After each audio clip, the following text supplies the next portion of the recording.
Hi guys, and welcome back to Buffalo Sports Talk of Western New York, and welcome to Let's Talk. This is one of my favorite things that we do on the channel, Tom. Talking about nostalgic events in Buffalo sports history. By the way, I'm Tom Hastings. This is my partner, Tom Joyce.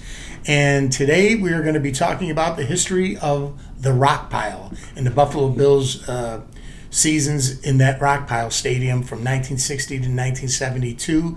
The only stadium where the Bills were able to win not one but two world championships. And we're going to talk all about that. But before I start talking about that, Tommy, tell me a little bit about the history of the Rockpile before it became 1960. The stadium was built in 1937. It was part of the Works Progress administration, and people familiar with that. That was during the Depression. There wasn't a lot of private businesses putting people to work, so under President Roosevelt, the decision was made for the federal government to put people to work in different capacities, building stadiums around the country is part of that, and that was one of them was here in Buffalo, and the stadium was built as part of that Works Progress administration, and it was intended to give people a job, constructing the stadium, and they did a good job of it. It was a stadium that was able to host various athletic in other events for decades, and it came by a couple different names. For 1 year, it was known as Grover Cleveland Stadium, in honor of a man who was president of the United States, who was at one point mayor of Buffalo and sheriff of Erie County. And then starting 1938 until 1960, it was known as Civic Stadium before it became War Memorial Stadium. And during that time, it hosted a lot of different events, including a couple of NASCAR races, which probably people would be surprised to know today. It was home to the original AFL football team, not related the original Buffalo Bills in the 1940s. Right, not related to what will eventually become the later AFL. It was home to college football, high school football. So there was professional soccer, and of course it ended up as a home with a professional baseball, Bisons of Buffalo. Nice. So it was a stadium with a long history. It was a real center of that community on the east side for decades. Yeah, it was. That original Buffalo team too didn't make it, and then they folded, and that league folded, and only a few teams survived that league too. When you talk about the original Buffalo Bill team in the 1940s, the only teams that survived that league were the Cleveland Browns, the Baltimore Colts, and I believe the San Francisco 49ers. The Browns would go on to be a dominating. Both the Browns and the Colts would end up dominating the NFL in the 1950s. Winning multiple championships. But it was in that late 50s, a guy from Detroit named Ralph Wilson was a minority owner of the Detroit Lions. And when you're a minority owner to the powerhouse of ownership that the Detroit Lions had at that time, you were really a minority. You didn't, and Ralph wanted to be more invested. He wanted to own a team. And when he couldn't get a team in the NFL, he joined a group that was known as the Foolish Club, and they, including Lamar Hunt, and they formed the AFL, and the Buffalo Bills were born, and their home stadium was War Memorial Stadium, most affectionately known as the Rockpile. And in 1960, the Bills opened up against a New England Patriot team that was actually called the Boston Patriots, and the Boston Patriots head coach was a guy by the name of Lou Saban. He would beat the Bills in that game. The Bills would go down to defeat, and in fact, their first couple seasons in the league, they were not very good.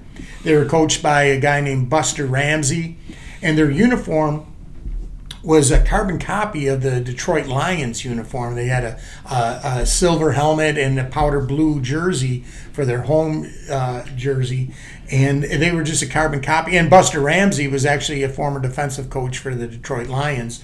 So Ralph really brought that Detroit feel to the Buffalo Bills in the very early stages. But by 1962, Buster Ramsey was gone, and a guy, Lou Saban, came in to become the new head coach for the Bills. and their fortunes turned around. And one of the first things that Saban did was change the uniform from the silver and powder blue to the red, white, and blue that we know the Bills to this very day to be. It was Lou Saban who created that look and made that uniform, created that uniform, and the Bills stood out. And if you look at the original AFL teams, Tommy, at that time, a lot of them, look back at the New York Jets were called the Titans at the beginning, and they had one of the ugliest uniforms. It was just, and same thing with the Raiders, same thing with the Broncos. Broncos may have had an even worse uniform, maybe the ugliest uniform of all time. So they were all. It was a league that was just discovering itself, trying to compete with the NFL. They became a more wide open team, or league, excuse me, and really featuring the pass more than the NFL did. And they had a lot of shootouts. And it was Lou Saban who put together this team that almost mirrored an NFL team. And in 1962, they claimed a guy off of waivers, a journeyman quarterback by the name of Jack Kemp, who was placed on waivers from the San Diego Chargers. And back in those days, they would place players on waivers, hope nobody would take them, and it was their way of almost hiding them. Kemp had a hand injury, and they put him on waivers to make room on their roster, and the Bills snatched him up for next to nothing. And that was the first piece of the puzzle to get into the playoffs. By 1963, the Bills get their first winning season. And we have to talk about some of the great names from this period, Tommy. Billy Shaw, Hall of Famer. Along with Jack Kemp, sharing quarterback duties was Darryl LaMonica. Mad Bomber. Albert Golden Wheels Dubinian, one of the fastest players in all football at that time.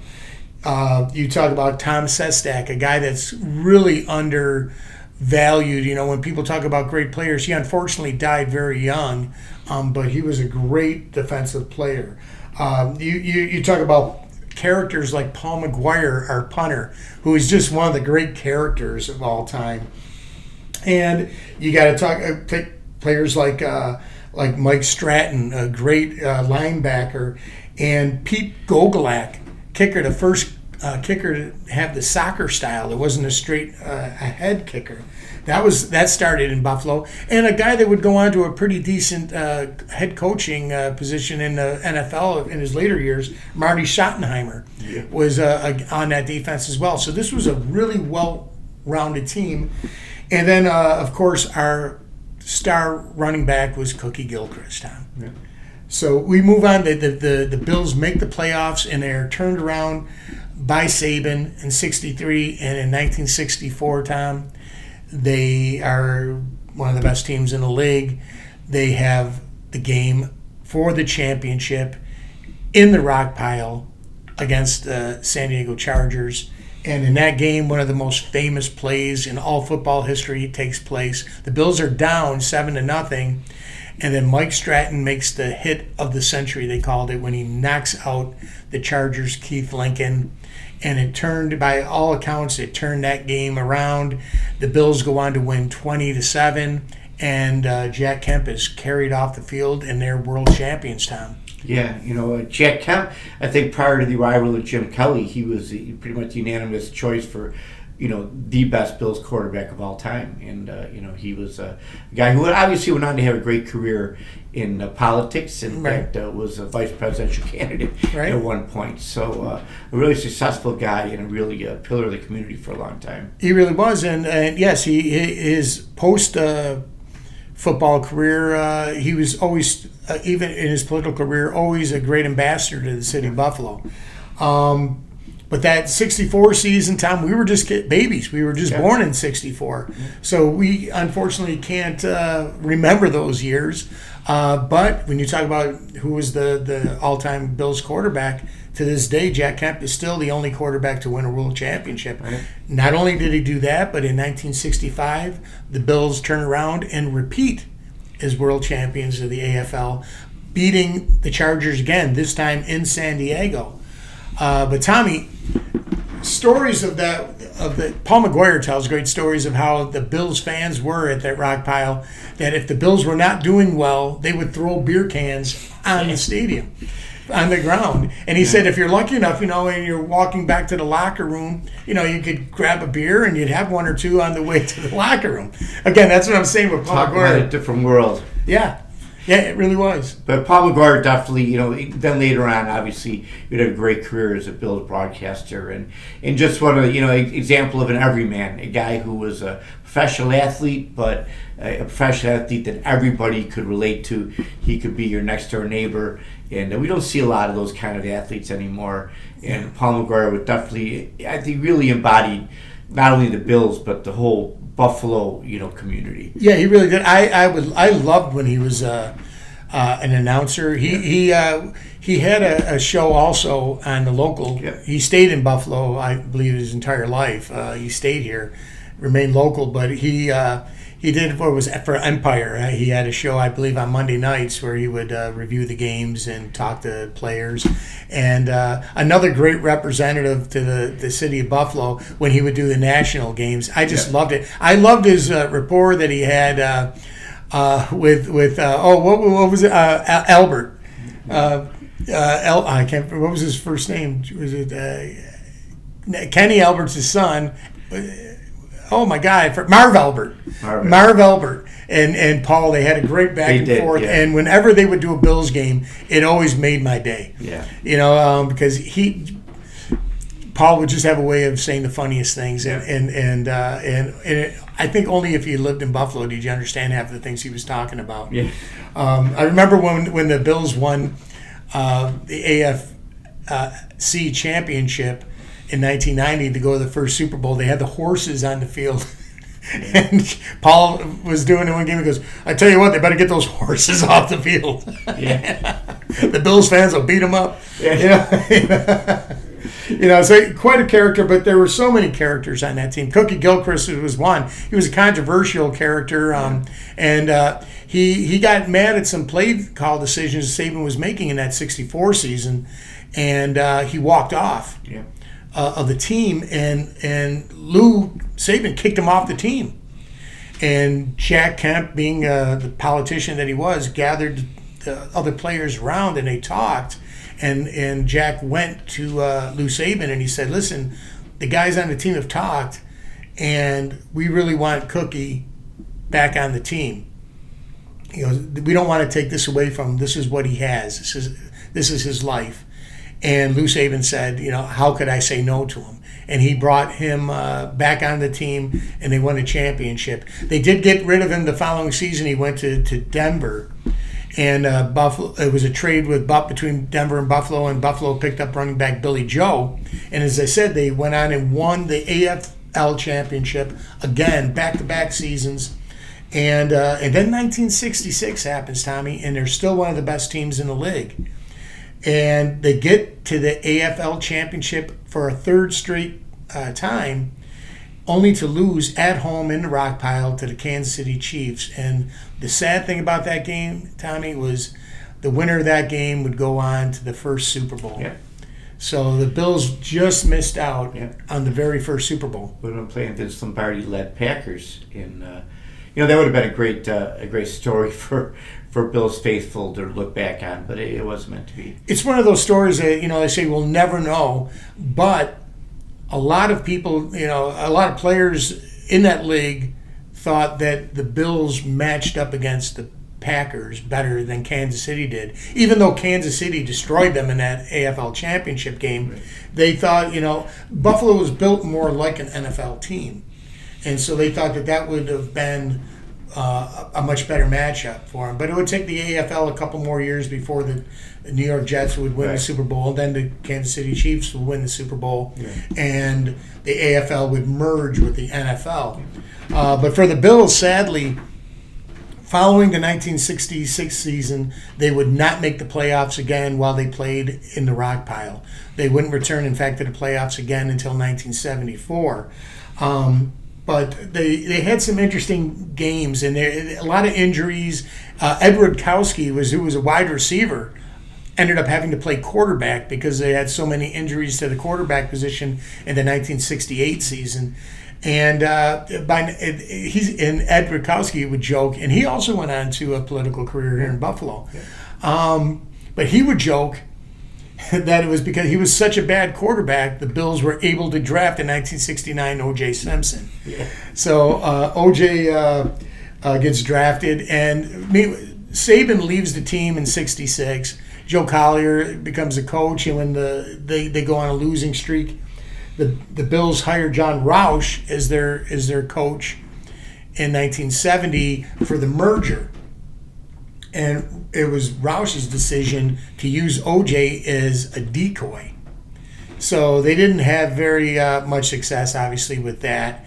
And OJ was getting beat up. He was a kick returner and not being used the way that he wanted to be used.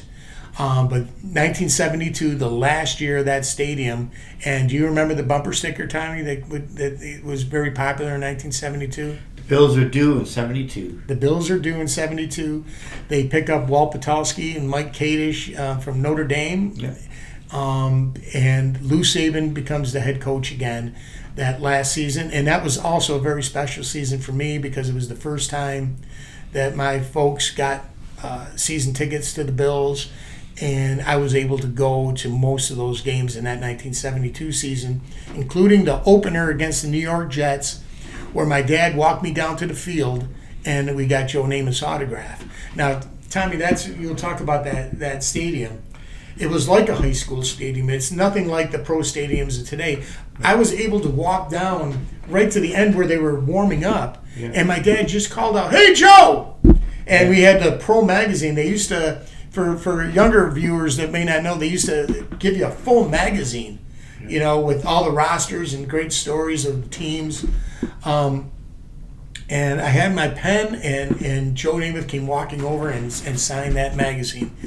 And sadly to say, as a kid, it was another one of those things that was lost in my youth. I just I didn't realize as a young kid how valuable that was, and the magazine is lost to history, but it's still up here, that memory of one of my heroes, because it was the only time I ever rooted against the Bills was that game, because Joe Namath was my favorite player.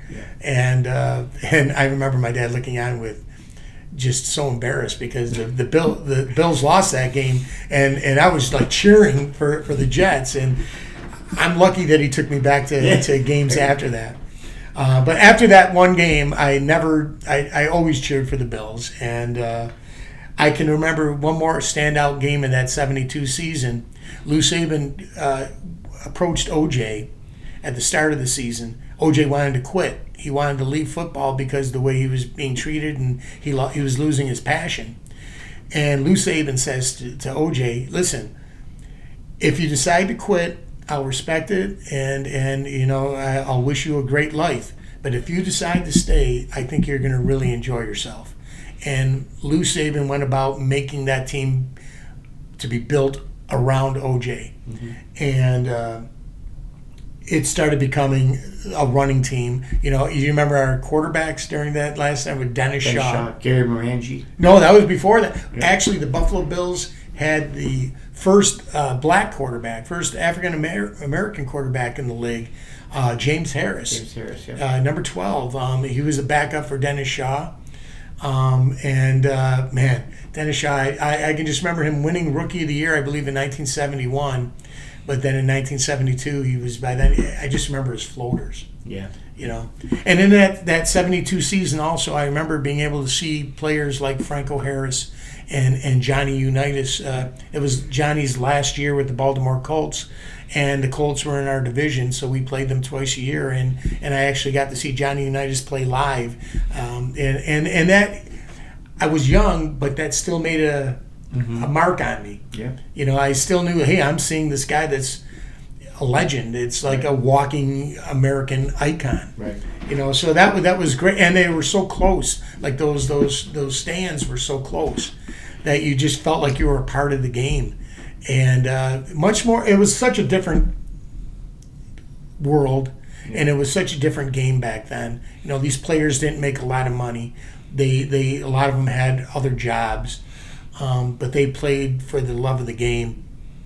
And Tommy, looking at these watching these old films of the Bills playing in the rock pile in the mud, Yeah, man, to me that's football, absolutely. isn't it? Yeah, absolutely. Reminds me of the frozen tundra of Metropolitan Stadium in Minnesota. Right. Same kind of thing. A place where they got down and dirty, played old school football, Yeah. fans packed the stands, and just great memories for everybody. Yeah. Green Bay had their Lambeau Field, and Minnesota had their Metropolitan, and we had the rock pile. Tommy, go on now and talk real quick about some of the other things that happened at the rock pile. You mentioned the Bisons playing there. Yeah, the Bison. That was home to the Buffalo baseball Bisons for decades. And they had some great seasons there. We're going to be doing a show on the Bisons and in Buffalo baseball in general down the road. We can talk a little bit more about that. But as I mentioned, a couple NASCAR races there, which I think today NASCAR fans would say, how the heck was that accomplished? Right. But they found a way to do it, in professional soccer there. There was some concerts. I, in fact, saw Three Dog Night play there with Corey Wells, Buffalo boy.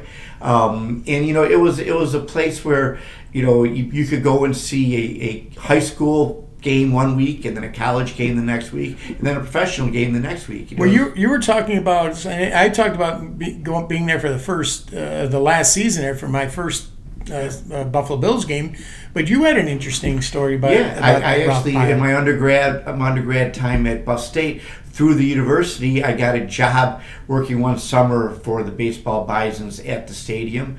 I had a job cooking hot dogs at a giant charcoal grill right outside of first base, and I can unequivocally say it was the best job I ever had. I was paid to cook hot dogs and watch baseball, and it was a fondly remembered time in my life that summer during my college days working at the Rockpile.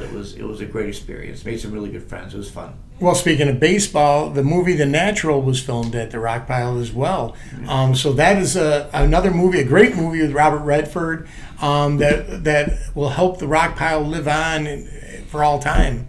A great movie, and one of the great baseball, if not the best baseball movie ever made, and Robert Duvall. It's one of the greatest. 1984.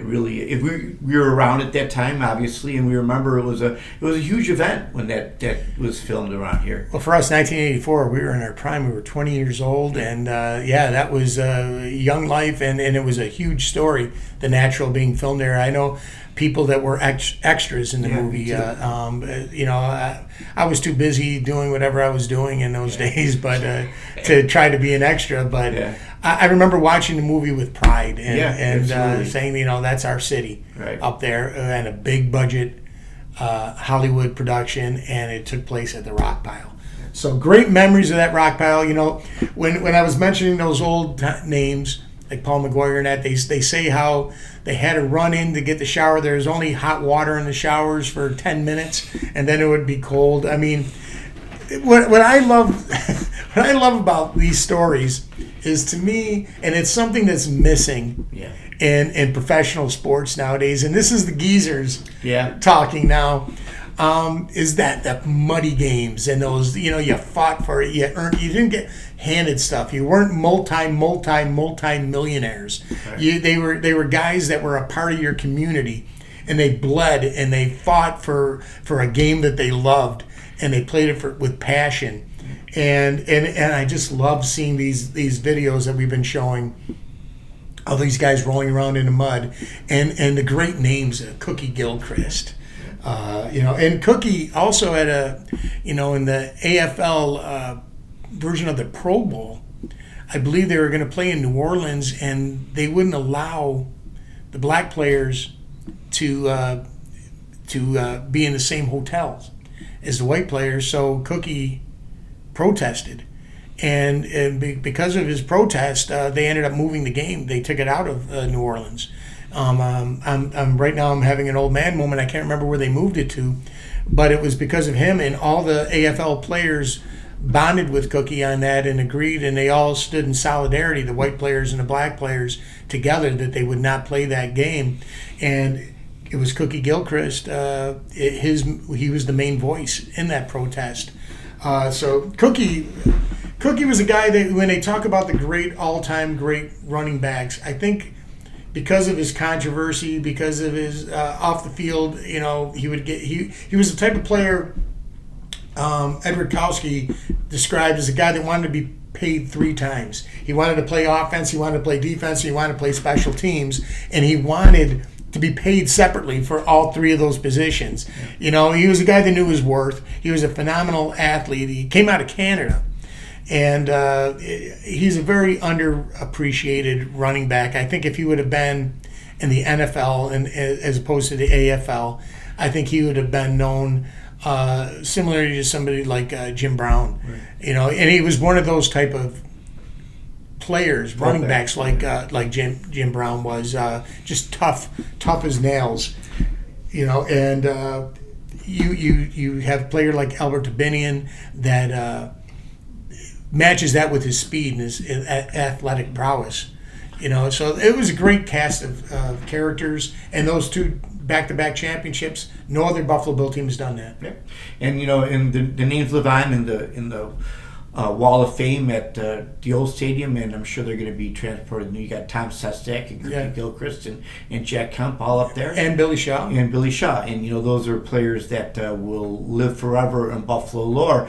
As the years go by, there's less and less people around to remember them, but the names will always be there, and people will be inspired to maybe search them up, look to see who were these guys and what did they do to warrant this this place of honor in the Bills lore. That's why we do shows like this. Is if for some reason a younger viewer would want to watch something like this, these names Mike Stratton might not mean anything to you, but he delivered one of the most famous tackles in Buffalo Bill history that helped them win a world championship. And these names should be remembered much the same way that Bruce Smith or Jim Kelly or Thurman Thomas are remembered, because when it all comes down to it, they accomplished more than any other Buffalo Bills team did. And it all took place in a rugged, dingy, cold little stadium called the Rockpile, Buffalo War Memorial. It's a great little memory for this great little town of Buffalo. 1989, it came to an end. So the 37 to 89, it was a real spot, that people, like I said before, could go to for a lot of enjoyment, sports related and otherwise. And it was a jewel of the Buffalo East Side for decades. It really was, guys. And that's going to do it for Let's Talk this week. I hope you enjoyed this episode. It was really fun talking about this. And I know I took up a lot of the monopoly of this because I wanted to get all these stats out about those Bills teams. But I appreciate you were telling me stuff that I didn't know. I didn't know about the NASCAR in particular. I didn't know that there were NASCAR races there. But just a great place and a great memory here. Yeah. So that'll do it for Let's Talk. Next week we're going to be talking on Let's Talk about the French Connection. The French Connection. We're going to go back to hockey and talk about that great period starting in 1970 when the Sabres came into existence. Tommy, you did a great job with the Buffalo Hockey Bison little documentary that you did last week. Picks up from there. And this is going to be kind of the sequel to that. It went from the Buffalo Hockey Bisons to the Buffalo Sabres. And the French Connection, featuring, of course, their first draft choice, Joe Perreault.